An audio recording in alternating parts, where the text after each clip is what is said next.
Добрый вечер. В эфире информационный выпуск «Камшик Шара». Сейчас расскажем коротко о темах в сегодняшнем выпуске. Вопросы социально-экономического сотрудничества Абхазии и России обсудили на совещании с делегацией Минэнерго Российской Федерации. В Женеве завершился 65-й раунд международных дискуссий по стабильности и безопасности в Закавказье. Какого развития событий ждать в Венесуэле? Мнение эксперта. Итоги зрительского голосования подвели в Русдраме на закрытии 44-го театрального сезона. Делегация Минэкономразвития России прибыла в Абхазию с рабочим визитом. Бадыр Агунба встретился с руководителем делегации замминистра экономразвития Сергеем Назаровым. Уважаемый Сергей Николаевич, добро пожаловать, рады вас видеть. Очень рады вашему визиту в Абхазию. В рамках вашего визита мы обсуждаем вопросы абхазо-российского сотрудничества, в том числе вопросы, связанные с поддержкой Российской Федерации социально-экономического развития нашей страны. Пользуясь случаем, хочу поблагодарить вас лично. Вы на разных этапах и в разное время всегда оказывали всевозможную поддержку развитию этих взаимоотношений. Сегодня действительно у нас очень важные ключевые задачи стоят перед нашей страной. И мы чувствуем поддержку нашего главного союзника Российской Федерации. Пользуясь случаем, благодарю руководство Российской Федерации, признательность от всего нашего народа, многонационального народа Абхазии, за ту поддержку, которую нам оказывает Россия. Все те обсуждения, поручения, ваше обращение в адрес президента, там есть ряд поручений. Мы сегодня с правительством Абхазии обсудим тоже более детально вопросы. Я хотел остановиться на некоторых вопросах, которые, собственно, нам надо тут с учетом окончания года принять. Это соглашение как таковое мы сейчас в стадии, фактически оно согласовано всеми, и соглашение с следующего года оно будет подписано, ратифицировано. То, что вы обращались к президенту Российской Федерации по поводу льготного кредитования, этот вопрос, поручение было президента, но возник вопрос с точки зрения ставок финансирования, потому что льготное кредитование, понятно, в сегодняшней ставке бизнес не будет под такие проценты брать кредиты.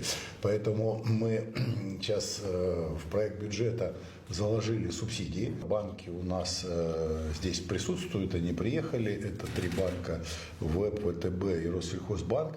Мы сейчас хотим отработать модель, каким образом отбирать проекты, чтобы вы определили приоритеты отраслевые. Помимо этого мы хотим развернуть, там у вас сегодня эта программа работает, софинансирован это малый бизнес, значит, МСП тоже мы хотим посмотреть, как расширить эту программу по кредитованию МСП. Также хотим еще развитие глэмпингов как туристическое направление. Сегодня обсудим и завтра мы посмотрели ряд проектов. Это инвестиционная программа. Инвестиционная программа по тем объектам, где там понятно, что посмотрели мы очистные гагры, там строительство подстанции, там надо, конечно, ускоряться, там есть у нас на этот год, наверное, остатки. Сейчас посмотрим, как их перераспределить для того, чтобы наиболее эффективно использовать, и тогда следующий год уже сформировать программу где-то по новым объектам. Бадыр Агунба отметил ключевые направления, успешно реализуемые благодаря финансовой поддержке Российской Федерации. В частности, речь шла о развитии дорожной инфраструктуры, поддержке малого и среднего бизнеса, а также о мерах по развитию сельского хозяйства. Бадыр Агунба подчеркнул, что в текущем году Абхазия увеличила объем средств на реализацию собственной программы поддержки аграрного сектора до $500 миллиарда рублей. В ходе встречи стороны также обсудили вопросы организации сбыта абхазской сельхозпродукции и содействия в обеспечении ее доступа на российский рынок. По дорогам в рамках взаимодействия с коллегами из Российской Федерации, благодаря поддержке В этом году удалось дополнительно направить $1 миллиард на развитие инфраструктуры, в том числе на улучшение качества автодорожного полотна. Откровенно говоря, конечно же, мы очень рады этой возможности. Ряд проектов уже реализовано. Вы отметили, что неплохо реализуется этот проект. Я думаю, что уже в начале года мы все обязательства по реконструкции тех автодорог, заложенных в рамках этого $1 миллиарда, мы закроем. Я хочу поблагодарить наших коллег российских. Мы же проектно-сметную документацию проходили на территории России. Все то, что мы сейчас отмечаем в качестве положительной динамики, это в том числе и благодаря поддержке наших российских коллег. В этом смысле, конечно же, есть ключевая задача, которую мы уже благодаря этой поддержке начали решать. Это реконструкция тоннеля Ладского.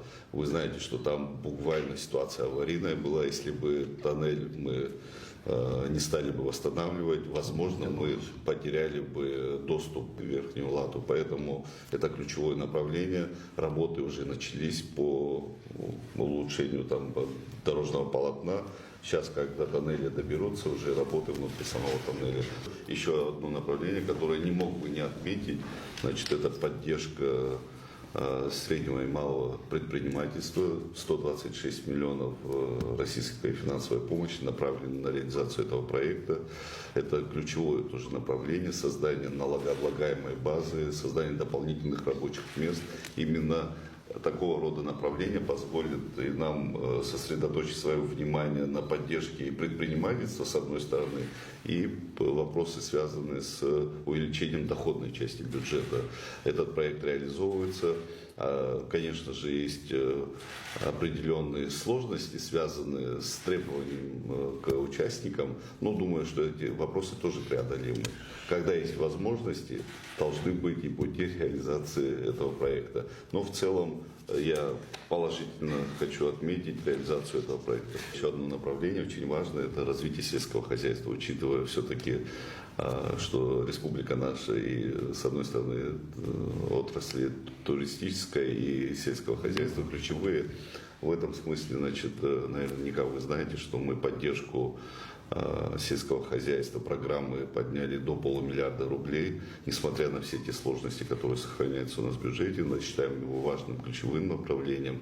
И то, о чем вы сейчас говорите, и те возможности, которые уже наработаны в рамках взаимодействия с коллегами из Южной Осетии, если мы могли совместить реализацию этих проектов, я думаю, что такой ощутимый эффект однозначно был бы в рамках реализации поддержки сельхозпроизводства. Но при этом вместе важная ключевая история, как раз то, о чем вы говорили, реализацию сельхозпродукции. Это очень важно. Как раз нам нужно будет обсудить механизмы реализации и как раз доступа на российский рынок. Мы готовы этим вопросом активно заняться и выработать общую схему реализации. В Кабмине прошло совещание, посвященное социально-экономическому сотрудничеству Абхазии и России. В нем приняли участие премьер-министр Владимир Дылба и замминистра Минэкономразвития России Сергей Назаров. Стороны предметно обсудили важнейшие направления сотрудничества. За период вашего визита у нас появится возможность обсудить важнейшие вопросы в развитии социально-экономическом развитии нашей страны. На мой взгляд, это будет конструктивная работа за эти 2 дня. Наше профильное министерство, ведомство к такой работе готовы. Очень предметно, полагаю, будем обсуждать все наши вопросы, которые обозначены в повестке. Наметим планы, несомненно, и на дальнейшую перспективу нашего сотрудничества уже на обозримое будущее 26-30. К такой работе мы готовы. Хочу обратить внимание, что она строится не только в таком формате. Мы и до этого очень часто общаемся и в режиме ВКС, и в телефонном нашем разговоре с вами очень часто обсуждаем вопросы. Но визит разбит на 2 этапа. Первый этап – это сегодня мы хотим обсудить те текущие вопросы, которые нам необходимо. И действительно, то, что вы говорите, на перспективу, с учетом того, что нам необходимо сейчас откорректировать некие решения до конца года в рамках решений межправкомиссии с учетом освоения средств, может быть, перераспределения средств. Вот сегодня мы там в рамках обсуждения инвестпрограммы обсудили, что можно посмотреть какие-то направления, где можно будет направить средства там, где есть возможность их эффективного использования. Плюс действительно там вопрос, с учетом того, что у нас уже середина фактически ноября, нам необходимо там завершить работу с формированием госпрограммы и инвестпрограммы, акценты расставить на следующий период. Поэтому все вопросы, будем так говорить, рабочие и текущие, но по ним нам надо действительно расставить все эти акценты. И с точки зрения вопросов, связанных с бизнес-направлением, это мы как раз хотели завтра еще обсудить с банками, значит, рассмотреть вопрос перспективы работы по льготному кредитованию, по работе с малым и средним предпринимательством. В Женеве завершился 65-й раунд международных дискуссий по стабильности и безопасности в Закавказье. Итоги состоявшихся переговоров прокомментировал министр иностранных дел Олег Барцыц. Завершился 65-й раунд женевских дискуссий по безопасности и стабильности в Закавказье. Это актуальное, корректное название этого формата. Сегодня второй день работы, он успешно завершен. Делегация Республики Абхазия в полном объеме, в полной мере донесла до внимания сопредседателей, участников дискуссий и всех сторон ОБСЕ, ООН и Европейского Союза свою твердую позицию по ситуации в области безопасности и стабильности в регионе Южного Кавказа. Мы еще раз подчеркнули свою приверженность мирному плану в продвижении наших инициатив по подписанию юридически обязывающего соглашения о неприменении военной силы. Кроме того, обсуждалась во второй группе также ситуация с гуманитарными вопросами. Там также часть нашей делегации приняла активное участие. И совместно мы, я считаю, сделали еще один шаг в достижении вот этого важного для всех нас результата. Попытки Грузии игнорировать новые реалии, которые сложились в регионе, существование двух соседних государств, Абхазии и Южной Осетии, абсолютно бесперспективны. С этим тезисом согласились все участники. Абхазская делегация, российская делегация, юго-осетинская делегация. И убежден, что мы сегодня сделали еще один шаг в направлении создания этого важного и влияющего на жизнь многих людей документа. Соглашение о неприменении силы стало бы воплощением примиренческой риторики, которая звучит из Тбилиси в отношении абхазского и юго-осетинского народов, говорится в заявлении МИД Российской Федерации.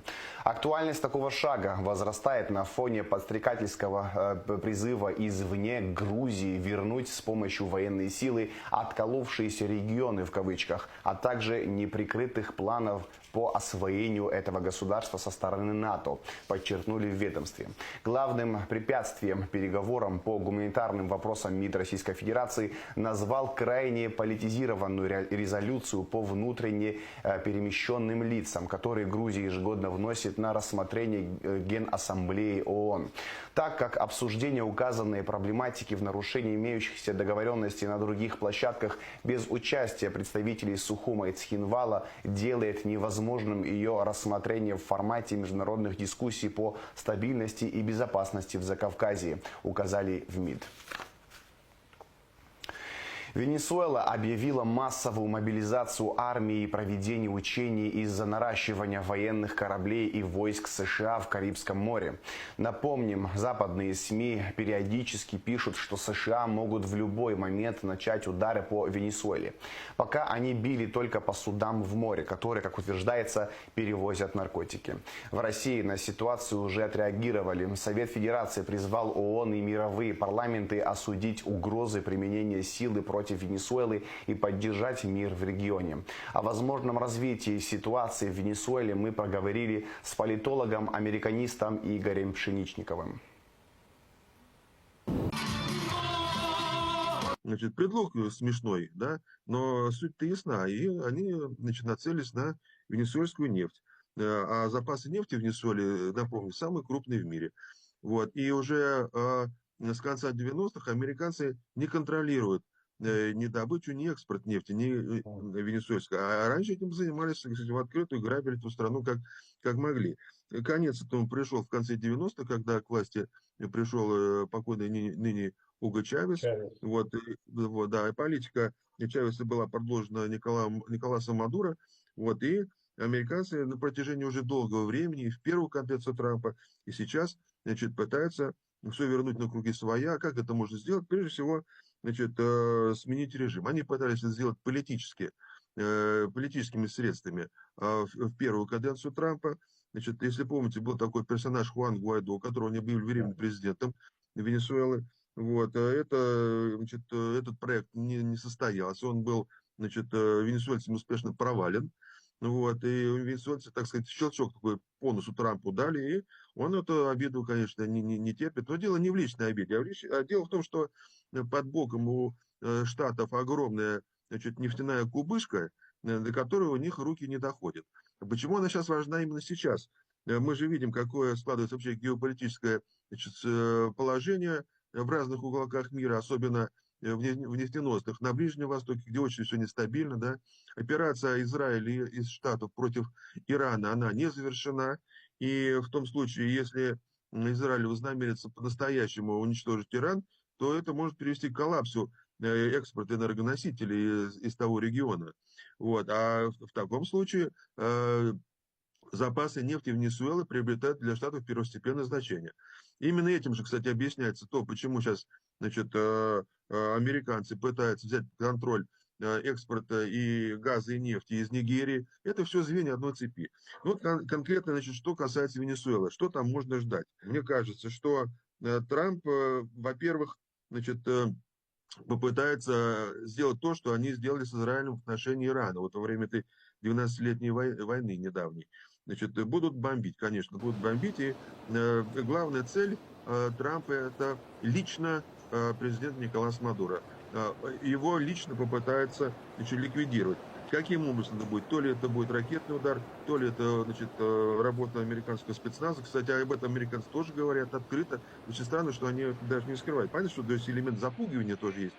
Но всем понятно, что, значит, американцы попытаются сделать малой кровью.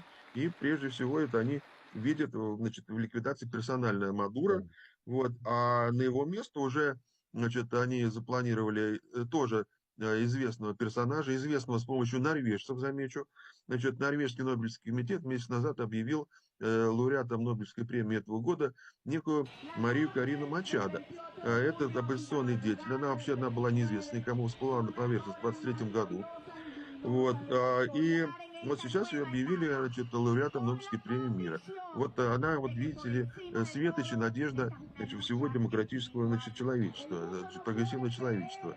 Вот, и она уже делает заявление, значит, предлагает американцам, вот тоже смешно сейчас звучит, значит, буквально вот где-то недели 3 назад она была в стриме с сыном Трампа и говорил: возьмите нашу нефть, значит, мы богаче, значит, Саудовской Аравии, забудьте Саудовскую Аравию, мы отдадим вам все. То есть это вообще, конечно, это нонсенс такой, значит, политический цирк. Вот, но факт то, что, значит, у них есть как бы сменщик у американцев на пост президента Венесуэлы, это вот эта Карина Мачадо. Совершенно очевидно то, что американцы боятся наземной операции. Что значит взять под контроль, значит, нефтяные объекты Венесуэлы. Это значит, туда надо войти, потому что просто ракетами это не сделаешь. Вот. А Трамп именно это боится. Потому что совершенно очевидно, что значит, Венесуэла, во-первых, готова к отражению агрессии. Вот, готова она не без помощи России, это понятно, не без помощи соседней Кубы, с которой она очень дружит. Вот, и американцы давно уже бы значит, скинули и Мадуро и вошли бы туда значит, своими, как говорится, на своих двоих, если бы не опасались то, что оттуда пойдет значит, стройная вереница гробов значит, в Соединенные Штаты. Так что я думаю, что то, чего следует ждать, прежде всего, это бомбардировка значит, Каракаса, военных объектов. Американцы попытаются уничтожить военную силу Венесуэлы.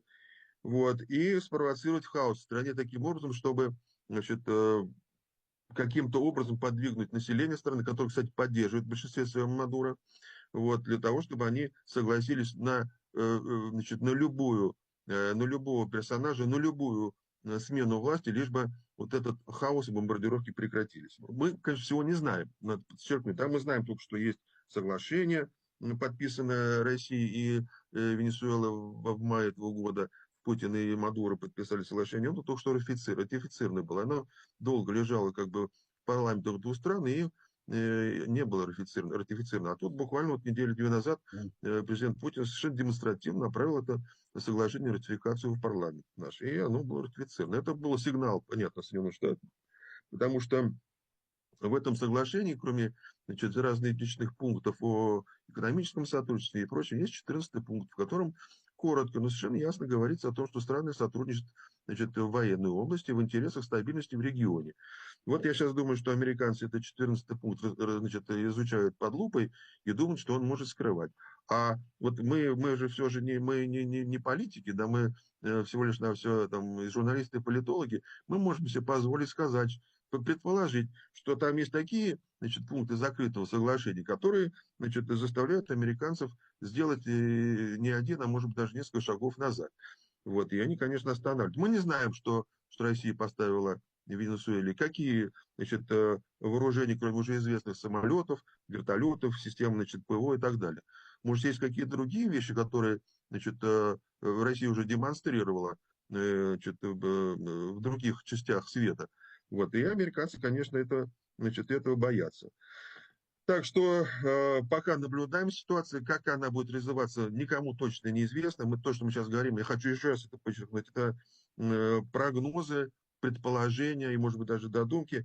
Но в любом случае мы значит, понимаем, что ситуация опасна, взрывоопасна. Она, если вдруг там что-то случится, это не ограничится только значит, войной между Венесуэлой и Штатами. Ясно будет, что вовлечены сюда и страны Карибского бассейна, прежде всего Куба на стороне Венесуэлы и Никарагуа тоже. Так что наблюдаем. Абхазский язык вошел в мировую систему распознавания речи, крупнейшую на сегодня платформу искусственного интеллекта, способную слышать и понимать более 1600 языков мира. Это событие открывает для нашей страны новые возможности в области технологий, образования и культуры, делая абхазский язык частью глобального цифрового пространства, написал на своей странице в Facebook исполнительный директор благотворительного фонда развития абхазского языка имени Шинкуба Ливан Лагула. Почти 4500 тонн мандаринов экспортировала Абхазия в Россию с начала сезона. Показатели за аналогичный период прошлого года 3,6 тысяч тонн, сообщил Государственный таможенный комитет. Также вывезено 1000 тонн фихуа, 176 тонн хурмы, 196 тонн лимонов. По данным Минсельхоза, до конца сезона планируется экспортировать 33 тысячи тонн абхазских мандаринов. 4-я международная межвузовская образовательная выставка открылась в Национальной библиотеке имени Ивана Папаскир. Ведущие вузы Российской Федерации и Республики Абхазия представили свои программы для абитуриентов. В этом году для граждан Абхазии выделено 115 квот на бесплатное обучение в российских вузах, а прием заявок продлится до 15 декабря. На выставке представлены Приволжский исследовательский медуниверситет, Белгородский технологический университет имени Шухова, Южно-Российский институт Институт управления РАНХИКС, Башкирский медуниверситет и АГУ. В онлайн-формате Российский аграрный университет, Высшая школа экономики. Выставка продлится 2 дня. Эксперты прочитают лекции и проведут мастер-классы. Ежегодно представительство Россотрудничества в Республике Абхазия проводит квотную кампанию, в рамках которой осуществляется прием заявок на бесплатное обучение за счет средств бюджета Российской Федерации в пределах квоты, установленной правительством Российской Федерации. В этом году для граждан Абхазии выделено 115 квот, а прием заявок продлится до 15 декабря. Направления подготовки охватывают широкий спектр самых разных специальностей, от технических до творческих. Популярными направлениями среди абитуриентов остаются медицина, IT-направления и строительство. Новые направления в рамках квотной кампании 2026-2027 года доступны для поступления: подготовка поваров в Институте гастрономии Сибирского федерального университета, подготовка актеров в знаменитом театральном институте имени Бориса Щукина, подготовка мастеров эстрады и цирка в Государственном училище циркового и эстрадного искусства имени Михаила Николаевича Румянцева, Карандаша, подготовка специалистов по линии Министерства транспорта в Российском университете транспорта, подготовка специалистов по линии Министерства спорта. Напоминаем, что в числе возможностей уже не первый год посвятить себя востребованным и престижным специальностям, в которых Республика Абхазия ждет специалистов, а именно по направлению железнодорожного и авиасообщения, таможенной службы. Десятки, сотни абхазских выпускников наших государственных школ стали студентами ведущих российских вузов. Это очень отрадно, это уникальная возможность, и, пользуясь случаем и прекрасной возможностью, я хотел бы еще раз выразить слова искренней признательности представительству Россотрудничества за то, что у нашей молодежи, у наших выпускников есть такая уникальная возможность. Медиашкола Дома Москвы открылась в Сухуми. В рамках проекта 13 и 14 ноября журналисты и блогеры из Абхазии, а также студенты АГУ прослушают лекции о современных тенденциях в журналистике и цифровых медиа. Примут участие в мастер-классах ведущих специалистов России. Журналист и продюсер Мария Черкасова поделилась со слушателями знаниями о применении нейросетей в медиа.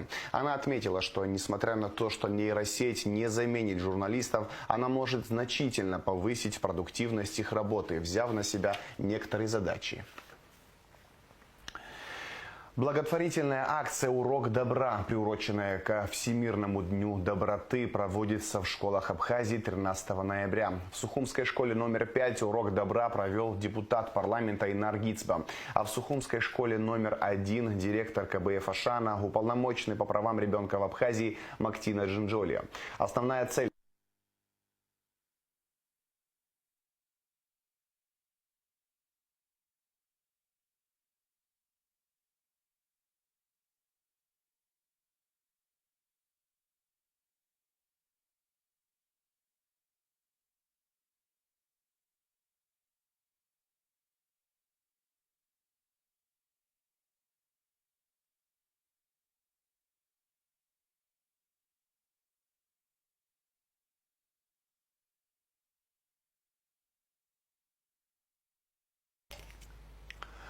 Благотворительная акция «Урок добра», приуроченная ко Всемирному дню доброты, проводится в школах Абхазии 13 ноября. В Сухумской школе номер 5 «Урок добра» провел депутат парламента Инар Гицба, а в Сухумской школе номер 1 директор КБФ Ашана, уполномоченный по правам ребенка в Абхазии Мактина Джинджолия.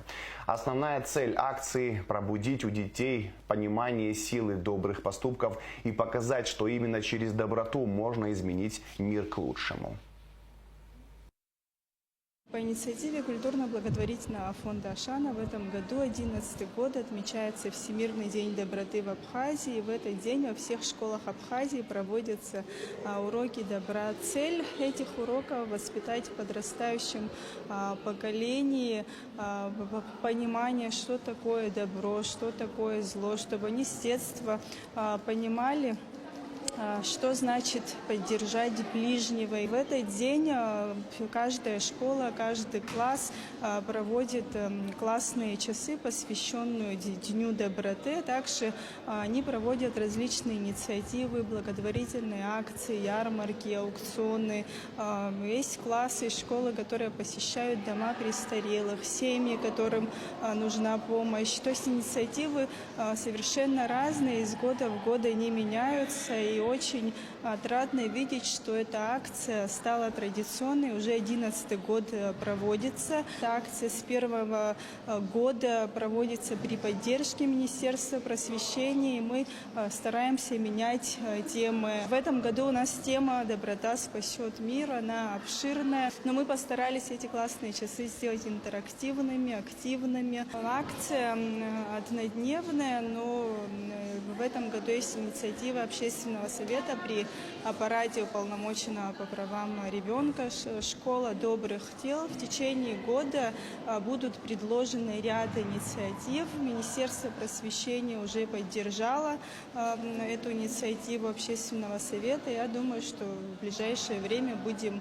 анонсировать, планировать, и таким образом это не будет просто один день, 13 ноября. В течение года будет ряд инициатив. В Сухумском лицее-интернате торжественно открыли новую спортивную площадку. Теперь у воспитанников лицея есть возможность профессионально заниматься баскетболом и волейболом, и здесь же проводить соревнования. Спортивная площадка построена по поручению первого заместителя руководителя администрации президента Российской Федерации Сергея Кириенко на средства Ханты-Мансийского автономного округа Югра Российской Федерации. Для вас открывается долгожданная спортивная площадка. Позвольте мне от лица Министерства просвещения Республики Абхазия выразить искренние слова благодарности нашим коллегам из Российской Федерации, руководству Ханты-Мансийского автономного округа за содействие, за поддержку, которая оказана нашим детям. Спорт имеет большое и важное значение в жизни подрастающего поколения. Здоровый образ жизни – это одно из главных, приоритетных направлений работы Министерства просвещения Республики Абхазия. Уверена в том, что учащиеся интерната в будущем покажут нам очень хорошие результаты в спортивной жизни. Наш Ханты-Мансийский автономный округ плодотворно сотрудничает с Республикой Абхазия. У нас очень много проектов, уже отлажены работы по экспорту товаров из нашего края. Есть налажены авиасообщения в рамках нашего плодотворного сотрудничества. Результатом и в разных сферах есть взаимоотношения. Одно из них, результатом таких взаимоотношений родилась эта площадка для детей. Очень хотелось бы, чтобы это было таким хорошим инструментом для детей, чтобы они приучались к дисциплине, могли организовать свой досуг правильно и хорошо в рамках спорта на хорошем профессиональном уровне. Радостно видеть, что приходит очень много детей даже на открытие, что это для них важно. Очень отрадно видеть, что как они улыбаются, как для них это важно, и что мы старались не зря. Состоялось первое заседание собрания Гулрыбшского района после выборов в органы местного самоуправления. Путем тайного голосования председателем нового созыва избран Захар Шакирбай, заместителем Андрей Кандакчан. Подробности в репортаже Гугуцы Вардания. Это первое заседание Гулрыбского районного собрания после выборов в органы местного самоуправления. Звучит государственный гимн Республики Абхазия.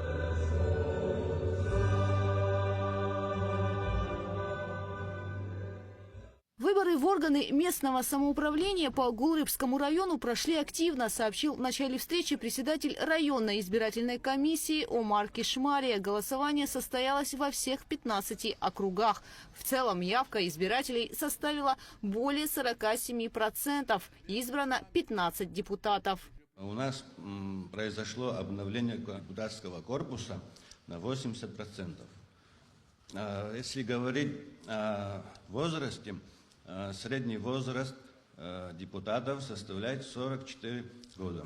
Самому старшему депутату 76 лет, а самому молодому накануне выборов исполнилось 25 лет.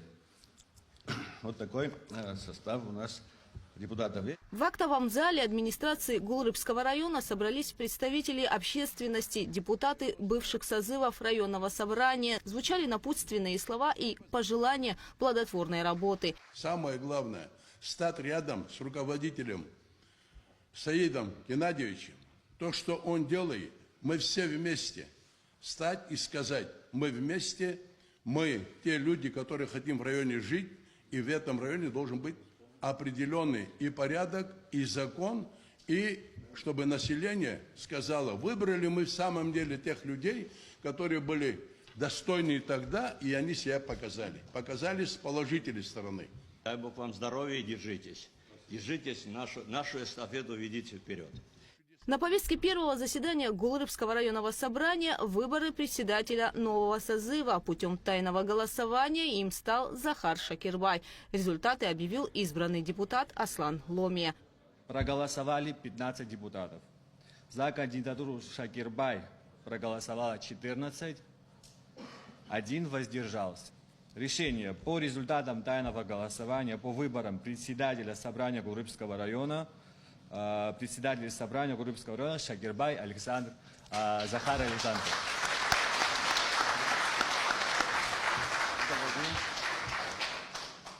Заместителем председателя Гулрыбского районного собрания избран Андрей Кондакчан. Гугут Савардания, Давид Хашик, Абхазское телевидение. Президент Абхазии Бадрагунба поздравил Ткварчалский государственный театр комедии имени Шараха Пачали с 70-летием. Ткварчалский театр внес большой вклад в продвижение абхазской национальной культуры и с момента основания стал важным культурным центром для жителей города, говорится в поздравлении. Глава государства подчеркнул, что особого внимания заслуживает деятельность театра в годы Отечественной войны народа Абхазии. Восстановление театра стало одним из главных символов возрождения города-героя Ткварчал, пережившего блокаду. Театр комедии под руководством народного артиста СССР Шараха Пачали стал источником поднятия духа в тяжелые послевоенные годы, говорится в тексте. Итоги зрительского голосования подвели в Русдраме на закрытии 44-го театрального сезона. Лучшая женская и мужская роль соответственно достались Ирине Делба и Эмилю Петрову за спектакль «Отцы и дети».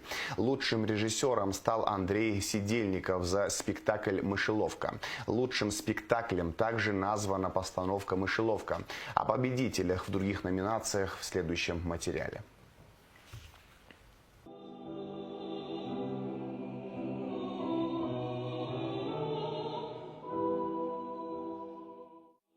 В стенах Русдрама звучит государственная хоровая капелла. Это большой концерт в честь закрытия 44-го театрального сезона в театре Искандера. Сегодня они, актеры театра, обычные зрители, которые пришли насладиться звучанием голосов и музыкальными произведениями абхазских и зарубежных авторов, а еще стихами. Я в горах, под сердцем Бога, где такая благодать, в жилах кровь поет потоком, до небес рукой подать. Государственная хоровая капелла Абхазии по праву считается культурным достоянием страны. Коллектив неоднократно выступал на лучших концертных площадках мира, таких как Берлинская филармония, Санкт-Петербургская академическая филармония имени Шостаковича, Большой зал Московской консерватории, Дом органной музыки в Киеве. День закрытия сезона, 44-го сезона нашего театра, мы решили быть, мы, театр, зрителями вместе с вами и предоставить эту сцену нашим друзьям, удивительному коллективу, одной из визитных карточек нашей культуры, Государственной хоровой капелле Республики Абхазия.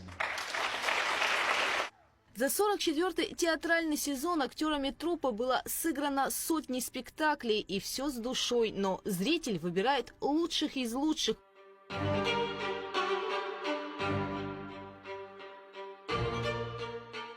По итогам зрительского голосования лучшим спектаклем был признан «Детектив Мышеловка» по пьесе Агаты Кристи, режиссер-постановщик Андрей Сидельников.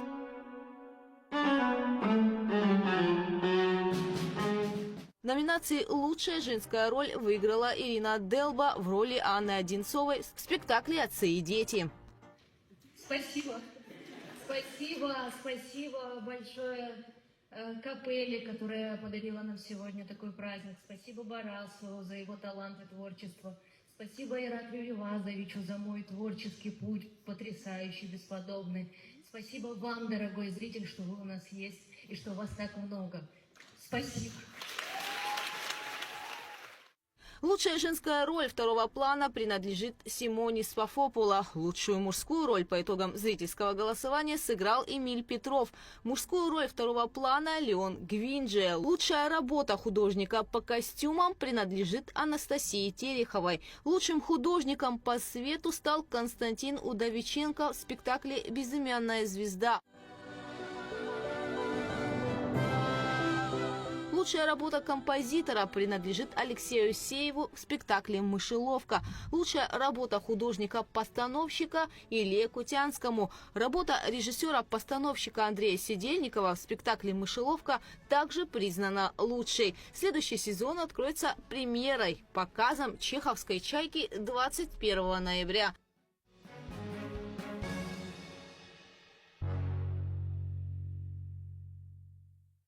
Гугут Савардания, Константин Парулова, Абхазское телевидение.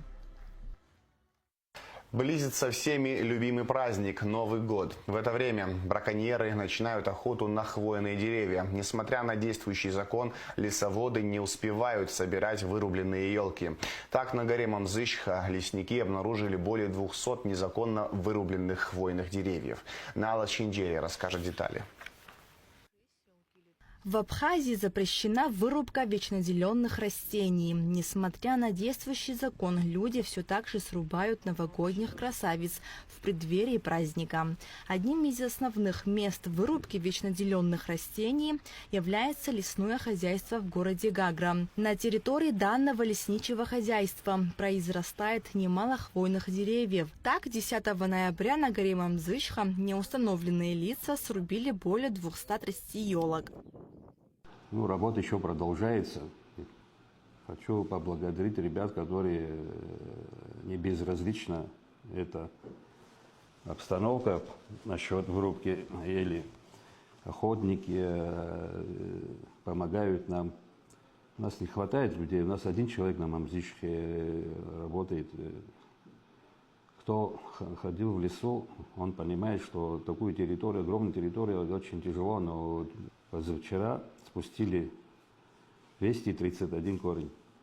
Дежурили, они, территория большая, видно, увидели, что, если можно сказать, засада сидит, они не вышли. А третий день мы приняли решение спустить еле. Отсюда послали нашу лесовоз, и людей наняли, чтобы погрузить 231 штук. Самая маленькая диаметром 4 сантиметра, самая большая 9,5, 9 сантиметров толщиной в корне. На горе Мамзыщха установлен пост, где круглосуточное дежурство, сменяя друг друга, ведут лесники. Но из-за большой территории им сложно уследить за каждой тропинкой, ведущей к горе. Лесники Гагрского района призывают население быть более рассудительными и не заниматься вырубкой хвойных деревьев. На днях мы выставляем пост на горе Мамзыщха. совместно с городделом.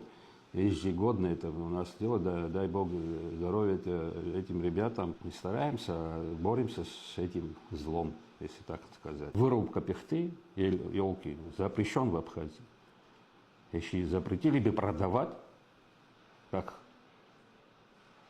нам легче было бы работать. Человек скажет, что если я буду продавать, меня арестуют, меня оштрафуют, тогда он не пошел бы, не пойдет в лес вырубать. Если в этом году факты вырубки были замечены только в ноябре, то в прошлом году вырубка вечнонаделенных растений началась еще в октябре. Найденные лесоводами елки помещены на склад временного хранения. Ближе к Новому году их передадут в детсады и школы. Нала Чхинджерия, Камила Джопуа, Абхазское телевидение. В Абхазии все больше детей увлекаются теннисом, а некоторые наши спортсмены показывают очень хорошие результаты на международных соревнованиях. В столице республики у детей есть специально обустроенные корты для занятий и профессионального роста, но в районах такой возможности нет. Адица Сагария продолжит тему. Много лет Гудаута является одним из лидеров по развитию физкультуры и спорта. Здесь активно растет число занимающихся спортом, ежегодно проводятся всевозможные соревнования. Хорошими темпами развивается спортивная инфраструктура. Список видов спорта обширный. Многие из них, такие как футбол и волейбол, появились в городе давно и имеют свою историю. Другие же возникли совсем недавно. В Гудаутах сейчас создана теннисная секция, в которую входит 40 детей. Еще просят многие, но, к сожалению, уже мест нету, мы не можем принимать. Была проблема огромная с тренером. В Абхазии не нашлось тренера, пришлось с Российской Федерации позвать тренера, который тренирует наших детей сегодня здесь. По словам президента Федерации, самая большая проблема в развитии спортивной жизни Гудауты – отсутствие теннисного корта в городе. Это означает невозможность заниматься этим видом спорта, что лишает детей и подростков множества преимуществ, таких как улучшение физической формы, укрепление мышц и сердечно-сосудистой системы, развитие выносливости, а также повышение когнитивных способностей. Кроме того, отсутствие доступа к корту также ограничивает возможности для активного отдыха и социализации. Нам приходится тренироваться. Вот сейчас мы находимся в Абхазской школе номер 1 имени Нестора Лакоба в спортзале. В этом хочу, пользуясь случаем, поблагодарить, огромная благодарность директору школы Киркинадзе Щазины Митиевны, которая предоставила нашим детям вот тут тренироваться. Мы очень благодарны. И когда хорошая погода, мы тренируемся, наши дети тренируются в городе на баскетбольной площадке. То есть теннисного корта у нас нету. Тамаз Абгаджава подчеркнул, что возможность играть в теннис должны иметь все дети во всех районах республики. И это главный атрибут здорового поколения, подчеркнул он. Тренировки по теннису для детей начинаются с разминки и включают в себя развитие общей физической подготовки и координации с помощью подвижных игр. Постепенно вводятся базовые элементы техники: правильное держание, хватка ракетки, удары, подача с отработкой на корте в игровом формате. У нас разработана совместная программа на базе международной программы 10С. Она рассчитана где-то на 3 года. Но она в динамике меняется. Поэтому процесс идет планомерный, с некоторыми такими компенсационными вещами. В плане погоды, в плане непосредственно, площадки. Тренировку дети воспринимают как увлекательную игру, которая развивает их физически и умственно, улучшает ловкость, координацию и реакции. Им нравится, что теннис требует быстрого принятия решений и развивает уверенность в себе. Я хожу уже 1,5 года, я очень люблю теннис, я хотела на теннис пойти очень. Наши тренировки очень хорошо проходят, и мне нравится. Мне нравится, когда мы в игры играем. Мы играем, мячики кидаем сами на 2. Я люблю теннис. Я отбиваю мячи, удаляю, и еще, бью их. Приходите на теннис. Родители детей утверждают, что занятие теннисом положительно влияет на физическую и умственную составляющую ребенка. Теннис – это вид спорта, который непосредственно влияет на когнитивные функции ребенка, особенно до 6 лет, когда формируется и концентрация внимания, и воображение, и логика, и все вот эти жизненно важные составляющие. Федерация тенниса, родители и дети возлагают большие надежды на руководство страны в помощи строительства теннисного корта в городе Гудаута. Адица Сагария, Адам Ирджиня, Абхазское телевидение. В завершении выпуска расскажем о погоде. В пятницу, 14 ноября, в Абхазии временами дождь, местами гроза, туман. Температура воздуха ночью 7-12, днем 13-18 градусов тепла. Температура морской воды плюс 16 градусов.